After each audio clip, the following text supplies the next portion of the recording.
Smoky chicken keema. Recipe: add oil, chopped onion, ginger garlic paste, chicken keema, and mix well for 1 minute.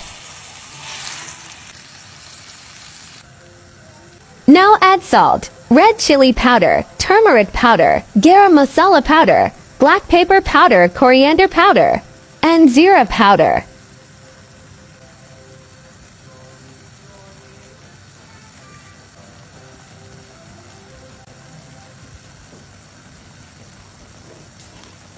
Add some crushed red chilies.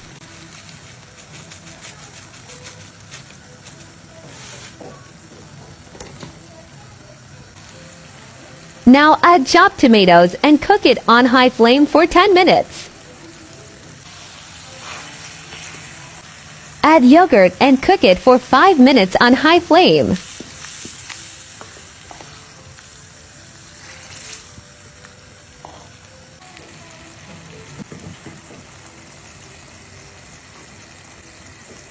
Add sliced garlic, chopped green chilies, coriander, and put it on dum for 2 minutes.